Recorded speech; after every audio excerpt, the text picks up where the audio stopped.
Details. Now, viewers, two of the all-party delegations have departed early today morning.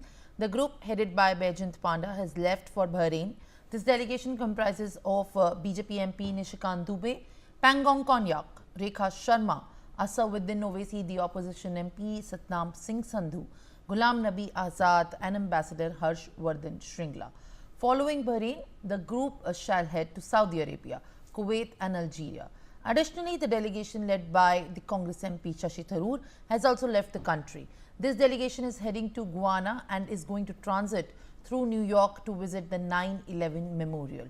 Apart from Guyana and the United States, the group is going to cover the Panama, Brazil and Colombia, including in fact Shambhavi, the MP and the Dr. Sarfaraz Ahmed, GM Harish Balayogi, Shashank Mani Tripathi, Bhuvaneshwar Kalita, Milind Deora and Ambassador Taranjeet Singh Sandhu and BJP MP Tejasvi Surya.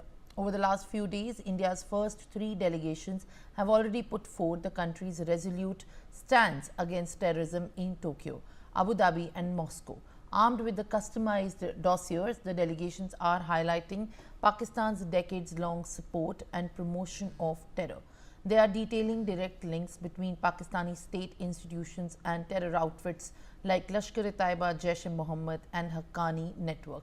Additionally, clinching evidence from Mumbai 26/11, Pathankot, Pulwama and Pahalgam attacks are being elucidated upon. On that note, let's listen into what the leaders and the members of these delegations have said. Purpose यही करना था, हमारा कोई और agenda नहीं था। लेकिन जब उन्होंने अटैक करना शुरू किया, पूंछ के ऊपर किया, अन्य जगहों पर किया, तो कैसे इंडियन आर्मी ने डिफेंड किया है वो सामने है। रिमार्केबल काम इंडियन एयरफोर्स का और आर्मी का रहा। और उसके बाद जब उन्होंने अटैक किया, इंडियन एयरफोर्स ने उनके 9 एयरबेस जो एयरबेस है उसको बिल्कुल डिमोलिश कर दिया, वो भी है।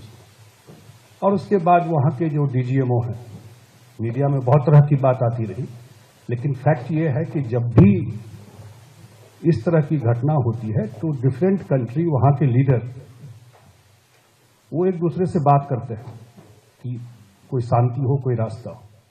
बात करना एक बात होता है, जब रशिया यूक्रेन का वार चल रहा है तो इंडिया भी दोनों कंट्री से बात कर रहा है।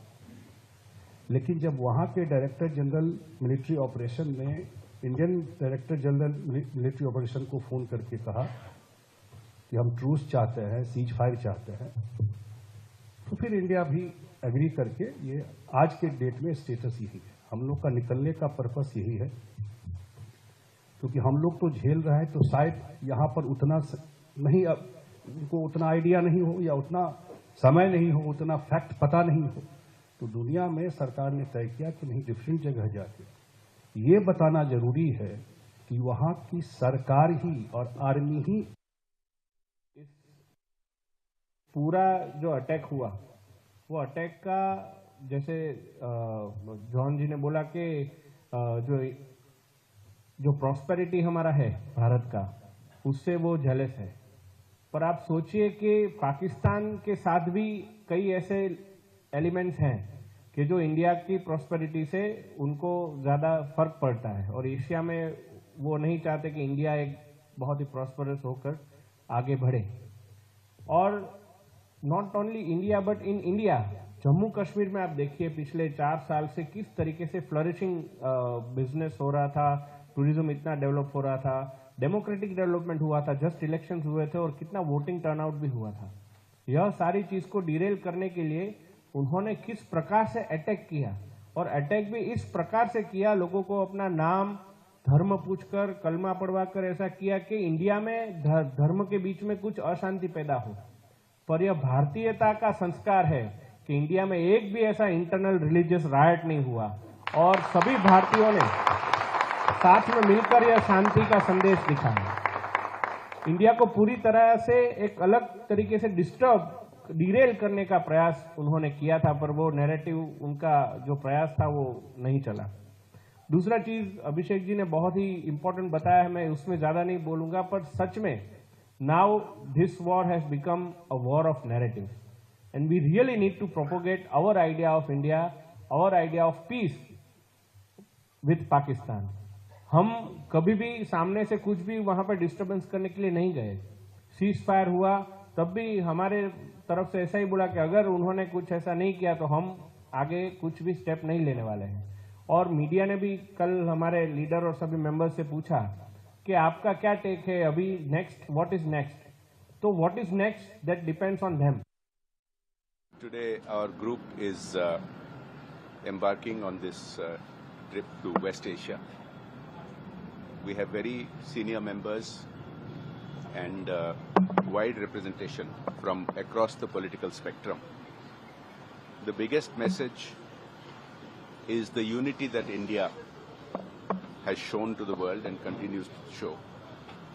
And we are very clear about taking the message that after having won on the battlefield, it is also important to ask the world to stay focused on terrorism, which many countries around the world have suffered from. But we suffer from a special kind of terrorism that is state-sponsored. And this message, as you have seen recently, many countries are coming out in support of, and that. देखिए, हम group 1 में हैं जिसके इसको head कर रहे हैं जय पांडा साहब। तो आप जानते हैं कि हम लोग 4 ममालिक, 4 कंट्रीज को जा रहे हैं। पहले बहरीन को, उसके बाद कुवैत, फिर किंगडम ऑफ सऊदी अरेबिया और आखिर में अल्जीरिया को।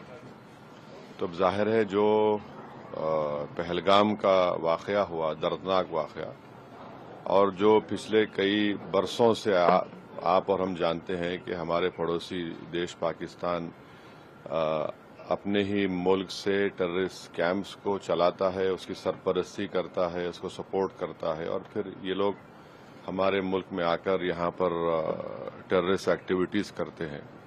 तो इन्हीं चीज़ों को हम इन 4 कंट्रीज में जाएंगे। केवल दोहराना है, और पाकिस्तान जो झूठ बोल रहा है पूरे विश्व में एक नरेटिव सेट कर रहा है, उसको हमें झुठलाना है, और जो बात सच्ची है वो दुनिया के सामने रखनी है। पाकिस्तान एक टेररिस्ट स्टेट है। बार बार भारत में ही नहीं, विश्व के कई देशों में टेररिस्ट अटैक पाकिस्तान ने करवाए, या उनके टेररिस्ट ग्रुप्स ने करवाए, या कोई ना कोई पाकिस्तानी नेशनल उसमें इन्वॉल्व होता रहा। सारी दुनिया को पता है कि जितने भी टेररिस्ट अटैक कहीं पे भी हुए, कहीं ना कहीं पाकिस्तान से लिंक है। और भारत में तो जब से पाकिस्तान बना है, जब से देश बना है, तब से लगातार स्पेशली कश्मीर में वो अटैक करता रहा अपने टेररिस्ट सेल्स की। एक तो उनके टेररिस्ट, एक होता है टेररिस्ट जो अलग से हों, लेकिन उनकी सरकार की स्पॉन्सर्ड टेररिस्ट है। ये फर्क है टेररिस्ट और अलग दूसरे टेररिस्ट और पाकिस्तान के टेररिस्ट में, कि वो स्पॉन्सर्ड बाय द गवर्नमेंट है, और उनकी आर्मी कहीं ना कहीं बहुत क्लोजली इन्वॉल्व है उनके साथ। तो वो सारी सच्चाई हमें दुनिया के सामने रखनी है। पहलगाम में किस तरह से उन्होंने 26 लोगों को मारा, उन्हीं के, वो प्रूवन है कि उन्हीं के टेररिस्ट ग्रुप्स है, हमारे पास प्रूफ्स हैं। वो सब हम दुनिया के सामने रखेंगे, और कैसे भारत ने जवाब दिया। और भारत ऑपरेशन सिंदूर जैसा ऑपरेशन अब ये न्यू नॉर्मल हो रहेगा।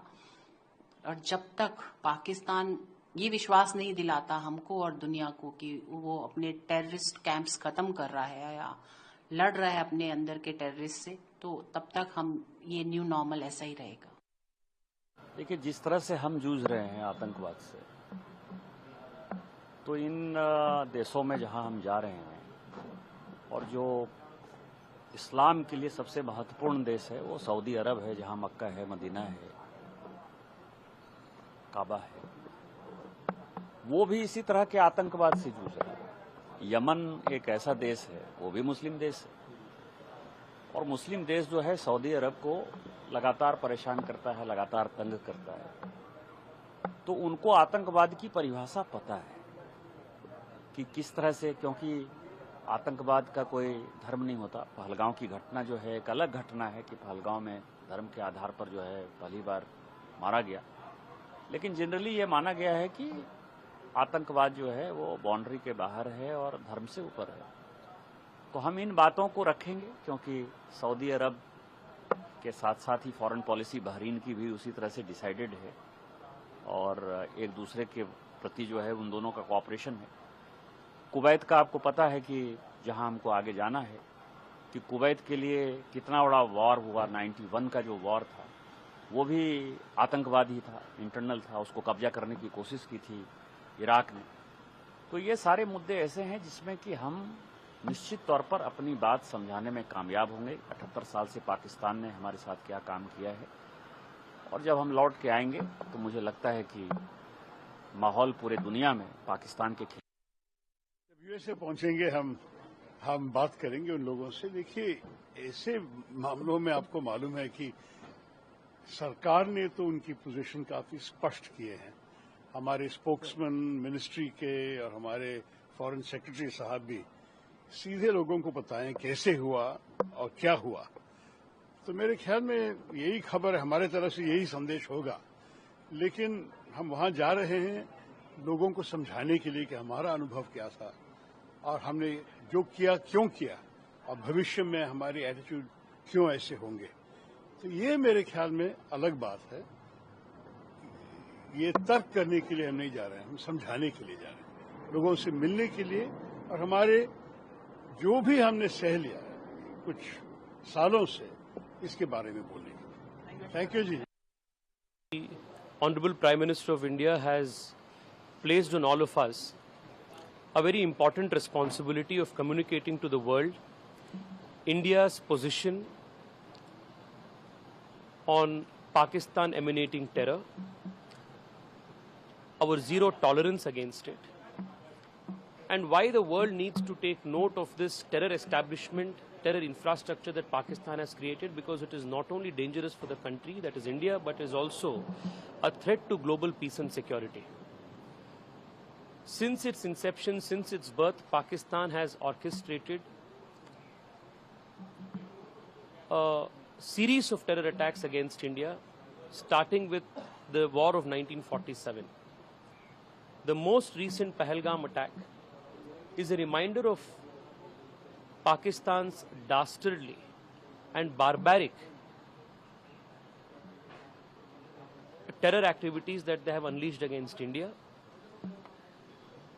Pakistan has also given safe haven to multiple terror organizations and leaders of these terrorist groups, including Osama bin Laden. It is beyond reasonable doubt to the whole world that Pakistan today is a terror exporting state, and the world needs to take note of this.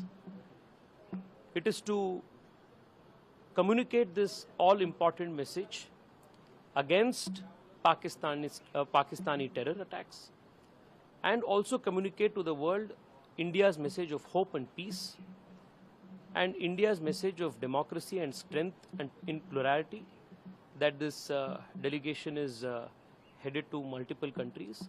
Our delegation, headed by Dr. Shashi Tharoor, will visit a few South American countries and then conclude the delegation in the United States of America. This visit of the parliamentary delegation,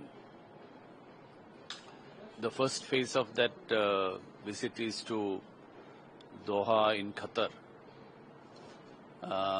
as part of the efforts to explain to the world and also to expose those who are utilizing their land for training, financing terrorists and sending them to India. So perhaps the state-sponsored terrorism, you wouldn't find it in any other part of the world. So this has to be made amply clear to the rest of the world, and the world has to unite against all forms of terrorism in whatever manifestations it is there. So we will be spending 2 days in Doha. After that, we will be visiting South Africa, Ethiopia, and Egypt. So I am with expectations. We are hopeful that the world will come to the point of view of India, that India has been facing this state-sponsored terror that is coming from across the border.